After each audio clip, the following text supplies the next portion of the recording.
Bienvenidos a su programa Respuestas Apologéticas, un espacio en donde, desde la razón, daremos respuesta a sus dudas sobre la fe. Mi nombre es Dante Urbina, apologista católico, y bueno, voy a acompañarlos en este viaje. Vamos a las preguntas.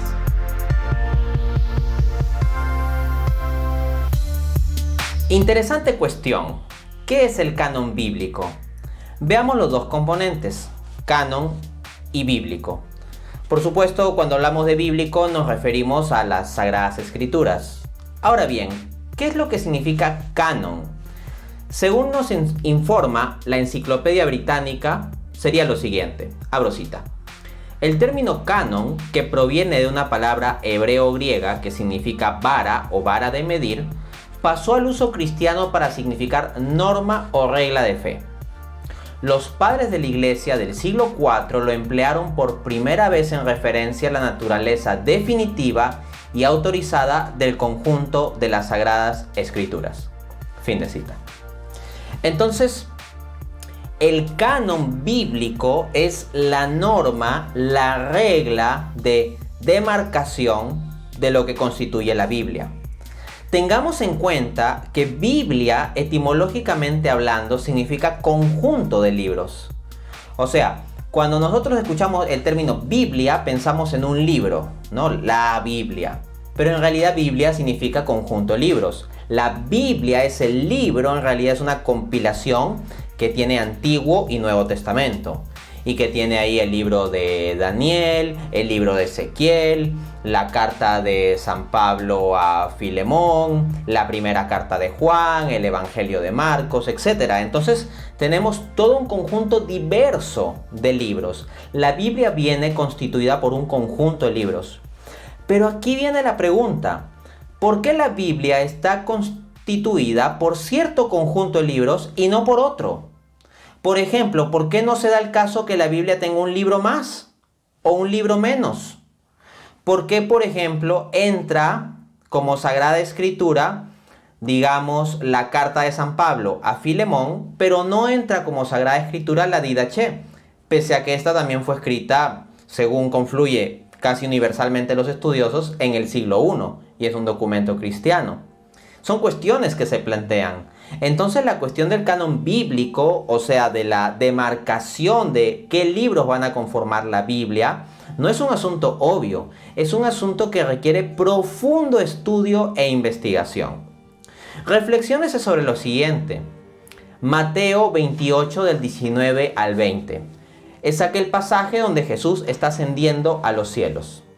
Está yéndose a su gloria, ya con su cuerpo resucitado, y está dejando a los apóstoles para la labor de la iglesia. ¿Y qué es lo que dice? Vayan y hagan discípulos de todas las naciones, bautizándolos en el nombre del Padre y del Hijo y del Espíritu Santo. Y enséñenles a guardar todas las cosas que les he mandado. Por mi parte, yo estaré con ustedes todos los días hasta el fin del mundo. Quiero que reflexionemos sobre lo siguiente. Jesús no escribió ningún libro, o al menos no tenemos una referencia de que lo haya hecho.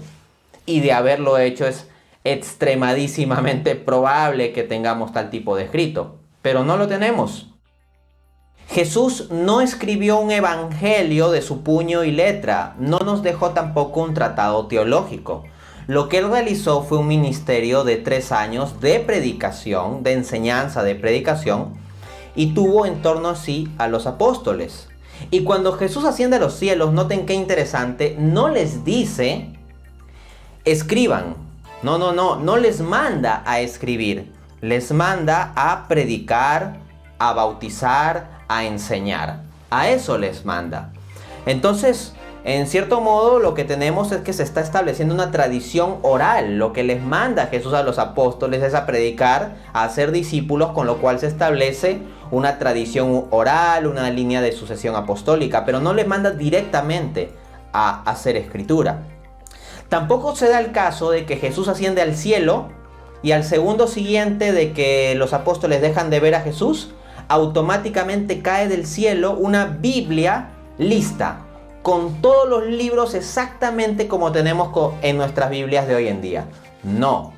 Para el proceso de identificación, reconocimiento o delimitación del canon, pues se pasa por todo un conjunto de incertidumbres y discusiones a lo largo del tiempo. Y el canon bíblico se da en el contexto de la misma Iglesia Católica. Por ejemplo, si consideramos el canon del Nuevo Testamento, de los 27 libros que tenemos en el Nuevo Testamento, pues si tenemos esos libros y no otros, acá juega un rol esencial lo que es concilios católicos. A finales del siglo IV, concilios como los de Roma en el 382, Hipona en el 393, Cartago en el 397, confluyen en un canon de Antiguo y Nuevo Testamento, en un canon bíblico. Asimismo, esto es reafirmado por el Concilio Ecuménico de Florencia en el año 1442 y asimismo ratificado y hasta protegido con una cláusula de anatema por el Concilio de Trento en 1546. Entonces tenemos un conjunto de concilios católicos resguardando el canon e identificando el canon. Y estos concilios, por ejemplo, llegan a la lista de 27 libros del Nuevo Testamento que tenemos hoy en día. Entonces, la cuestión del canon bíblico no es algo automático que apenas Jesús ascendió al cielo o apenas murió el último apóstol, ya todos automáticamente sabían de forma absolutamente obvia e incontrovertible qué era lo que iba a constituir el Nuevo Testamento, por ejemplo. No. La constitución del canon requiere del rol de la Iglesia en dilucidar el mismo.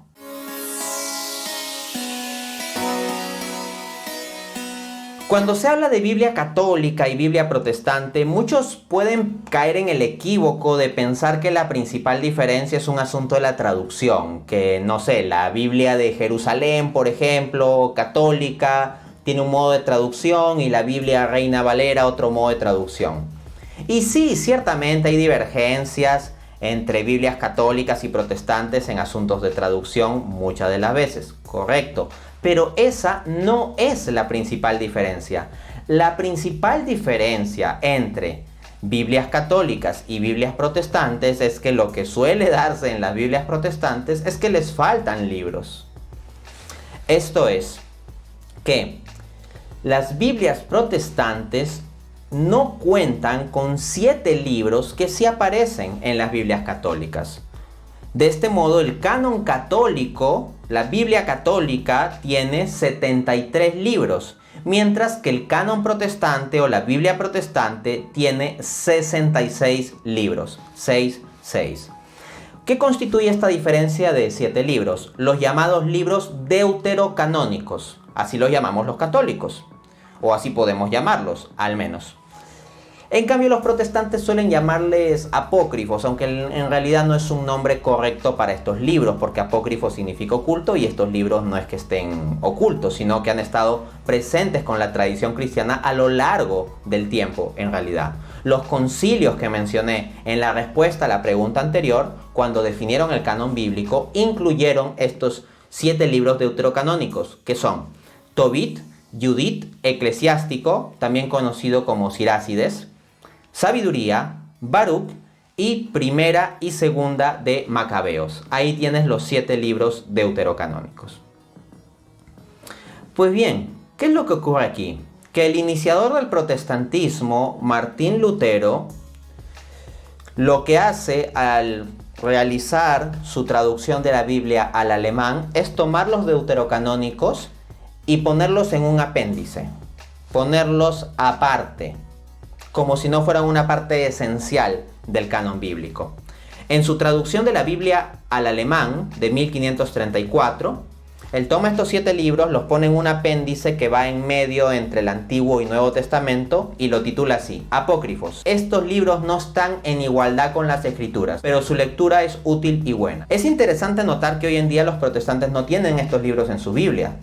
Pero Martín Lutero no los eliminó de la Biblia. Cuando él hizo su traducción, los puso en un apéndice, pero de todas maneras los tenía y decía explícitamente que su lectura es útil y buena. Pero a medida que fue pasando el tiempo en el protestantismo, pues se fue manifestando más clara y fuertemente la hostilidad hacia estos libros hasta que eventualmente se los quitó de las versiones impresas de la Biblia.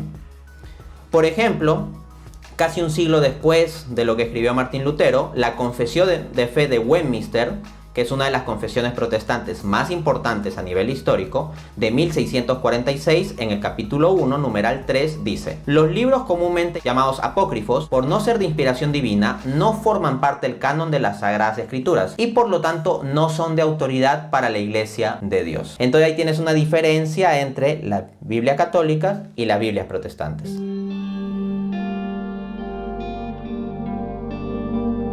Es interesante esta cuestión de los evangelios apócrifos. Nosotros tenemos en el canon bíblico los evangelios canónicos, que son 4, ¿no? Los sinópticos, Mateo, Marcos y Lucas, y adicionalmente el evangelio de Juan.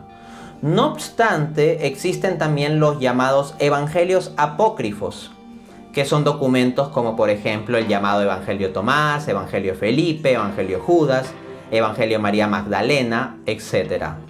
De hecho, en su lamentablemente famosa novela El Código Da Vinci, Dan Brown, pues planteó una teoría conspirativa donde la Iglesia Católica artificiosamente seleccionó los 4 evangelios canónicos y de forma arbitraria, porque le dio la gana para preservar su poder y su agenda doctrinal amañada, excluyó los libros, los evangelios apócrifos, pese a que tienen igual o más historicidad que los canónicos. Pues bien, eso es absolutamente falso. Esto ya lo he dilucidado en mi libro ¿Cuál es la religión verdadera?, página 165. Apunto. A diferencia de los evangelios canónicos, en donde los autores apenas señalan su autoría o lo hacen de modo muy escueto, en los evangelios apócrifos se enfatiza mucho la presunta autoría por parte de algún apóstol o miembro distinguido de la primera comunidad cristiana: Pedro, Santiago, Felipe, Tomás, María Magdalena, Bernabé, etc. Lo cual lleva a sospecha de fabricación interesada pro autolegitimación. Y esa sospecha se confirma cuando se va a la cuestión de la datación de estos escritos, pues en general son de mediados del siglo II en adelante, época en que ya habían muerto todos los apóstoles. Así que obviamente no podían ser escritos por los apóstoles, son documentos pseudoepigráficos. Y también el estilo da lugar a sospecha, pues a diferencia de los evangelios canónicos, que son bastante sobrios, en los apócrifos se exageran y adornan perceptiblemente los dichos y o milagros de Jesús. Así que lo arbitrario es decir que la Iglesia hizo una selección arbitraria del canon, pues los canónicos y apócrifos no están en situación de igualdad respecto a su fiabilidad histórica e incluso teológica, y por tanto lo coherente es discriminar entre ellos, separando el trigo de la paja. Entonces nótese que la investigación académica ha hallado, cuando se discute la datación de estos llamados evangelios apócrifos, que en general estos son de la segunda mitad del siglo II en adelante, y por lo tanto no son documentos originales de los apóstoles. Dado el criterio de apostolicidad que se tomó en cuenta en la dilucidación del canon, tendrían que ser descartados. Este no es un asunto arbitrario, simplemente que no cumplen ese criterio y son documentos falsamente atribuidos. Ahora bien, déjenme leerles lo que un crítico del cristianismo, no un defensor católico, sino el académico agnóstico Bart Ehrman, escribe en su libro Jesus Interrupted, Jesús interrumpido. Abro cita. Juan parece ser el evangelio más desarrollado teológicamente, por lo que probablemente fue escrito aún después, cerca al final del primer siglo, entre el 90 y el 95. Entonces, incluso un académico escéptico admite que el evangelio de Juan, que sería el último, está dentro del siglo I y por lo tanto el conjunto de evangelios canónicos sí está en el siglo I.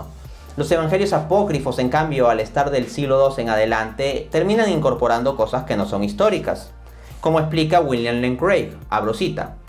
El periodo de tiempo necesario para la acumulación significativa de leyendas nos situaría en el siglo II, precisamente el tiempo en que nacen los evangelios apócrifos legendarios.